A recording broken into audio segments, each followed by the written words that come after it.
personal views. So first, I want to tell you about what I find shocking in the present state of society. Then I want to, so I want to describe that. Then I want to put on my hat of a social theorist and try to explain how the heck did we get here? And then I want to end with what can we do about this? And how does the process of doing something about it work? And so that's the plan of the presentation that I've got for you today. So I'm going to start with kind of a shopping list of things that are just absolutely shocking to me. And one of the first things is the degree to which our institutions in this democratic society have been captured.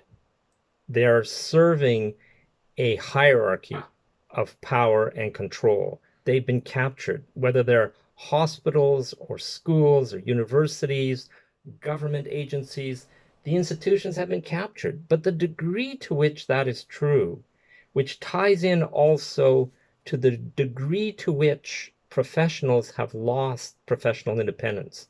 They just aren't behaving like responsible professionals who are supposed to be independent evaluators of facts in their area of expertise and giving good counsel both to politicians and the public.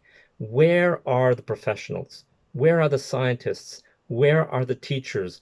Where are the medical doctors? What the heck are they doing? They're sleeping. They're going along. They're being compliant. They're following directives, and they've stopped having professional independence, and they're not even asking for it. They're just building their careers and trying to fit in within the institution. So this, to me, the degree to which this has happened and the degree to which that is true today, I find absolutely shocking. In my relatively short life, I've never seen anything like this before. So that is a real flag that something is wrong. The other thing that's shocking is the reach that UN type organizations have, like the World Health Organization. It's incredible the amount of influence and reach and their ability to coordinate all of the institutions, even the mayors of cities across the world. The way that they're able to coordinate that and basically an orchestra director able to say what we should do, how we should think, how we should react, what kind of policies we should have. The degree to which that has happened is absolutely stunning, and that is part of this phenomenon of globalization, where money interests are funding entire UN sectors through non-government organizations that have been given special rights at the UN. This happened in the early 90s in conjunction with the disintegration of the Soviet Union. So I've studied the geopolitics of that. I'm not going to get into it because it's too complicated right now. It would make it too long. But the thing is, there is no way that these unelected bodies should have this kind of global influence on nations. And that it is shocking the degree to which that is true nowadays. The other thing that I find shocking, coming down to a smaller scale, is the degree to which individual persons have developed personality frailty and are susceptible to fear. Now, that is a massive cooperative phenomenon. Individuals themselves have a stronger fear nowadays than they did 20 years ago or 30 years ago. It's easier to excite in them and make them susceptible to having fear about personal danger to a much higher degree than before. Irrational fear, you just have to tell them that there's a danger, and they react with fear. Fear of being Another fear that individuals have these days to an exaggerated extent is the fear of being excluded or mobbed. In other words, the fear of saying something that might be out of place. This goes along with the phenomenon of political correctness. So there's a great fear in individuals of that, of being excluded. There's also a great need in individuals to show, because of the first 2 points, there's a great need to show their virtue and their compliance. They want to demonstrate compliance, they want to demonstrate virtue, they want to express it. So this is a personality trend in individuals which has been increasing and is now at a very high degree. And I think it took decades to achieve this degree of individual malleability, individual insecurity with regards to believing what you see, making up your own mind, being intellectually independent, opposing views and being prepared to argue them and not agree, and being prepared to have arguments even if it's uncomfortable. All of these traits that are normal, essential traits in a society of interacting individuals have been have been kind of quashed away from individuals. And this has happened largely through the school system. So the institutions have been cooperating in this, and through the propaganda, obviously, which is continuous. But I think another big reason is that more and more our reality is seen through the screen of our computers and our iPhones and so on, so that what is reality is what comes to us through those electronic venues versus meeting people, exchanging stories with them, exchanging their experiences, confronting whether or not what they say is true directly through personal contacts. That has diminished as a way of getting reliable information, and it has been replaced by these electronic means, which are so easy to manipulate by powerful interests. That's the problem. Even if there's freedom for some people to give their opinions on the internet, it's swamped by the establishment propaganda. So I think those are some of the mechanisms for this loss of individuality. Another thing that I find shocking these days, and I'm going to argue that these problems are greater now than they were 20 or 30 years ago.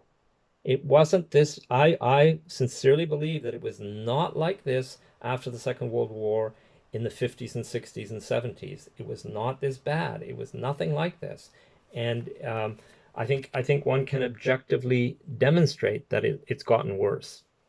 So the other thing is and this is shocking also, the degree to which governments are captured by these international institutions, captured by influential groups, captured by special interests, corporations, and so on.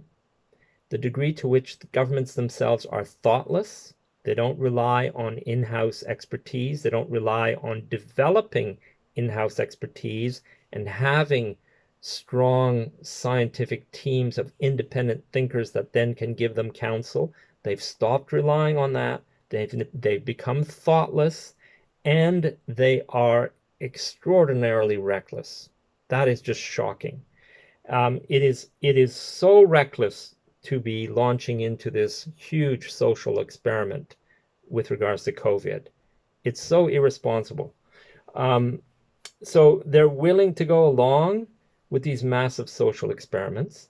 They're willing to follow globalist forces and globalist messaging, which are also, these same globalist forces control the media, the major, most influential media. So they're willing to go along with what the media says because that's the memo that they get, just like everyone else.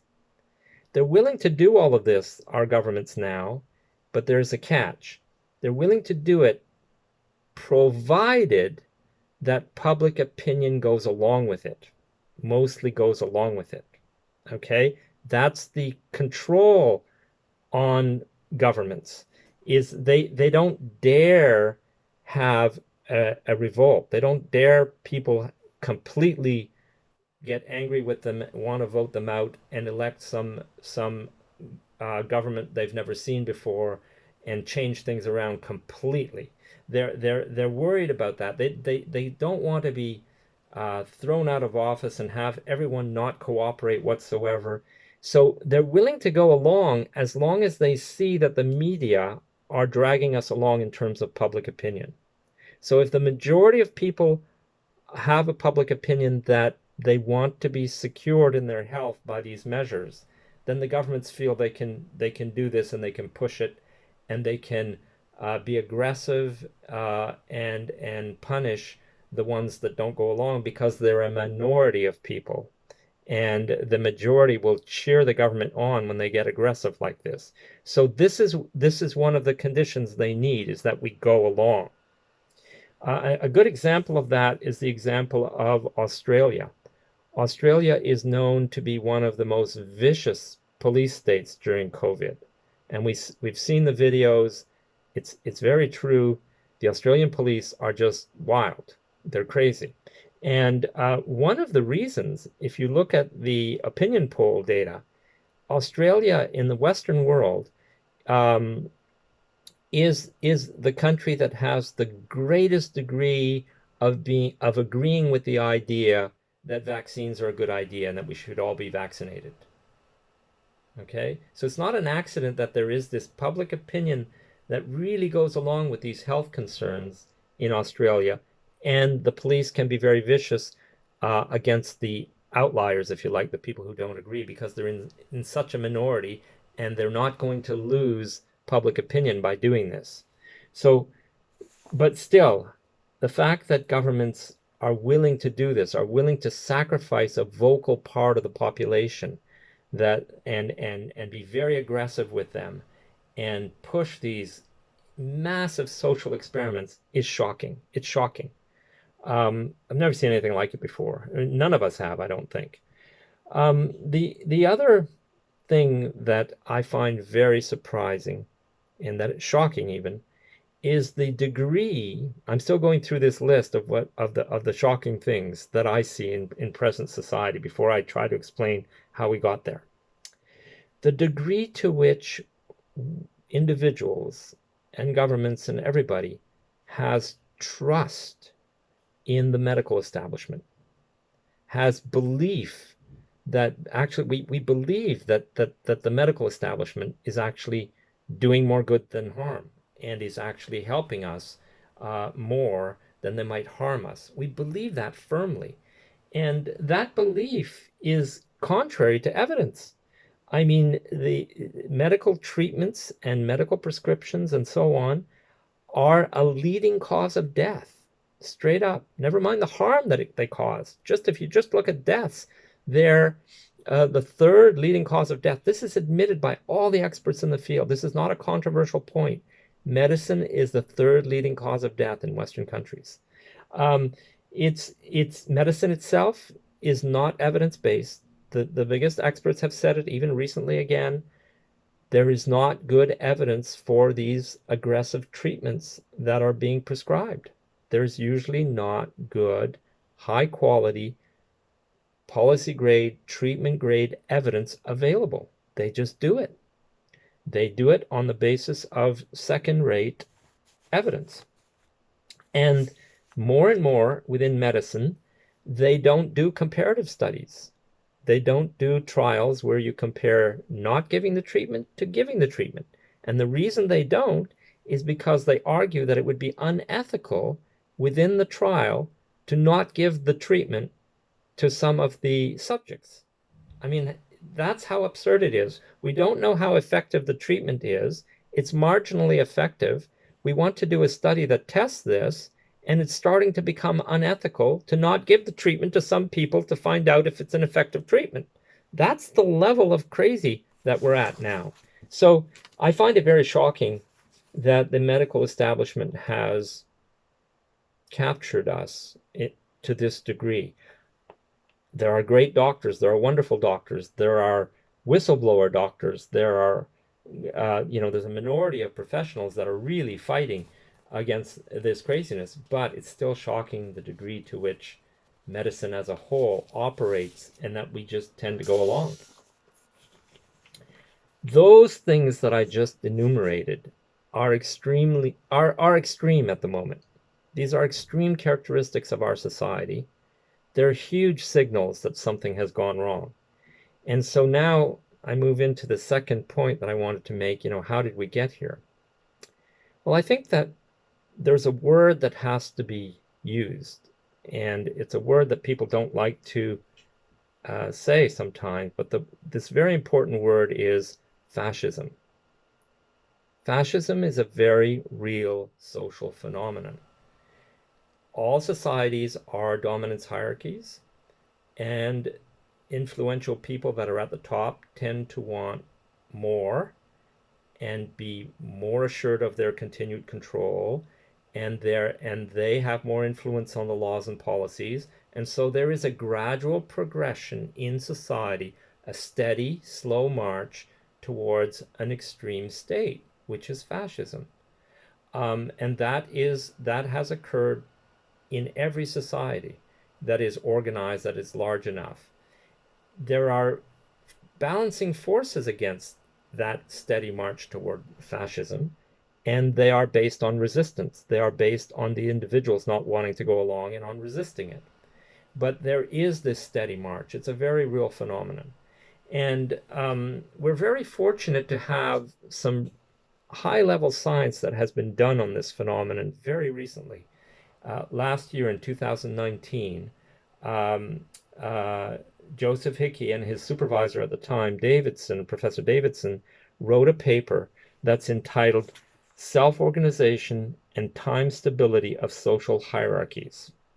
This is a fundamental paper written by two physicists who looked at a fundamental theory where you can try to calculate how and when a society is stable, and where you can see this slow march to an extreme state of a very sharp hierarchy, which can be called totalitarianism or fascism.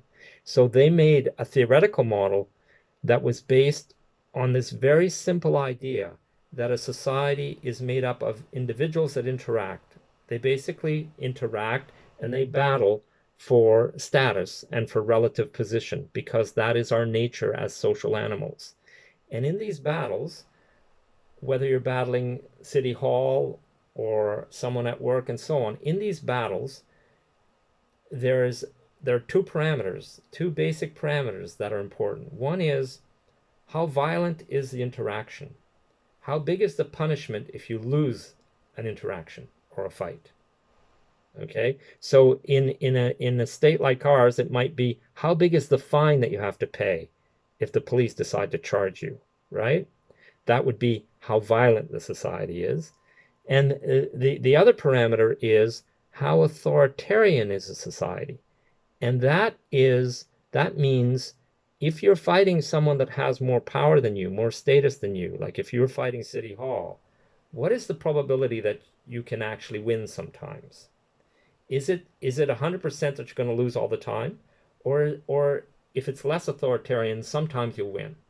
So there is the degree of authoritarian nature in the society and the degree of violence in the society. These are two parameters that turn out to control how quickly we evolve towards a fascist state.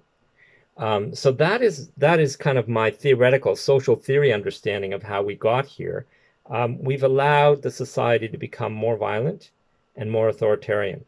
We don't have the same features that we used to have to protect our rights and to be able to have our rights, because the judges are captured by the same system that we described, in the same way that the politicians are captured, and so on. So there's this progressive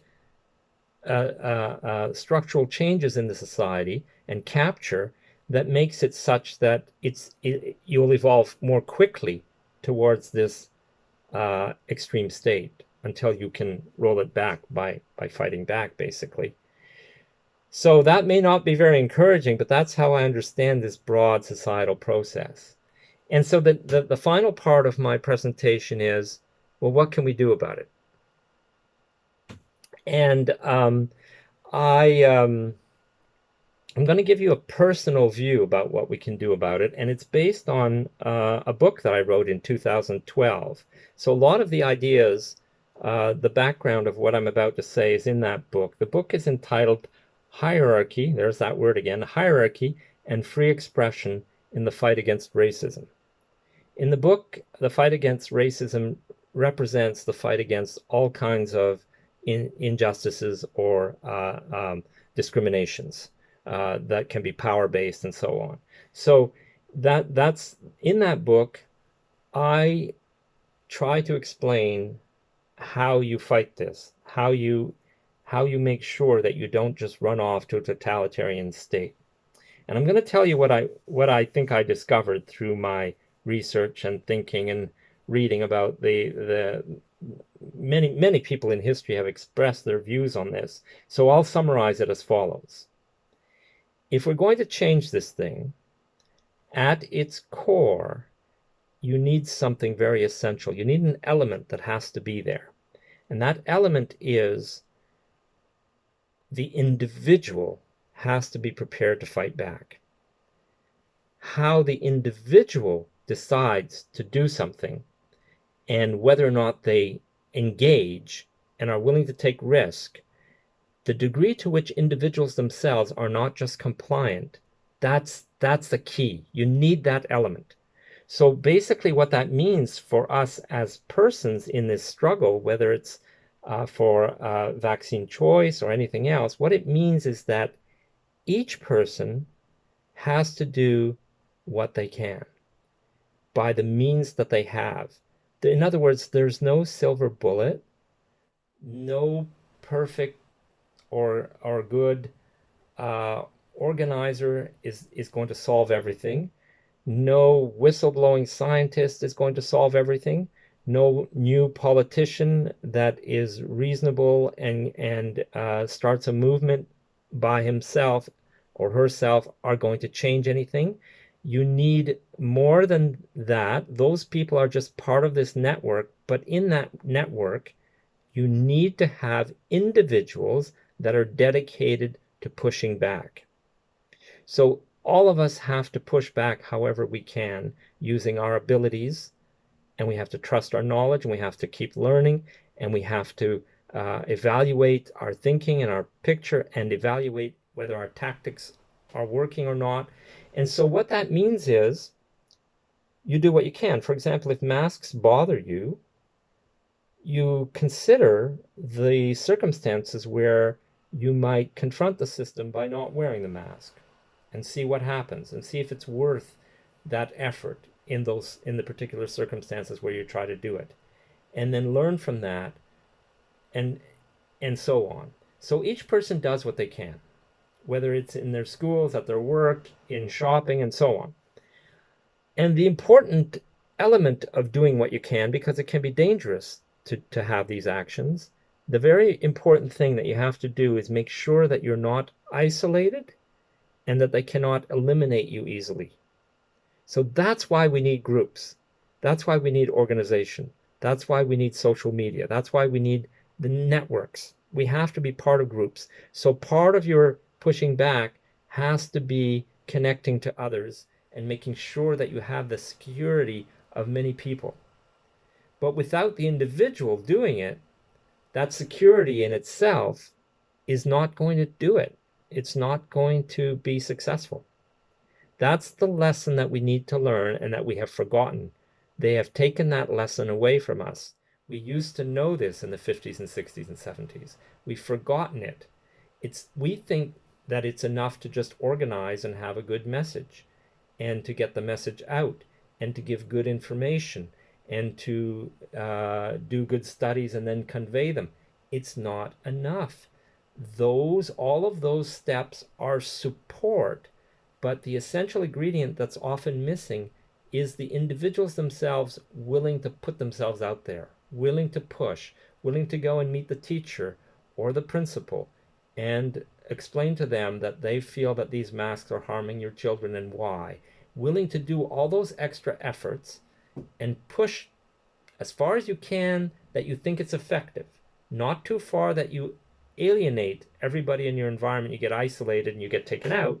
But as far as you can, that you have an influence, and you start to, that influence is starting to gain because you have many actions and it's doing that. So you see, that's the nature of my message, is that without individuals being prepared to do this within our networks, we're not going to be able to slowly crawl back to a more democratic, fight back. And in all of this also, you have to do it respectfully. You have to keep your dignity. You have to keep your principles, and you don't waste energy fighting with someone who's just not going to agree in the particular circumstances. You just take another tactic and do everything you can, without wasting your time trying to look for a savior or look for a perfect magic bullet of information. If I can only explain it really well, then they'll understand. No, they won't. They don't want to understand. They're building their careers by not understanding, and they're following orders, and that's not going to do it. So it's the pushback that's going to do it. That's my message for what we can do. And everyone does what they can. So I'd be happy to answer some questions now if there are any follow-up questions. But that's the essence of what I was going to tell you about, those three main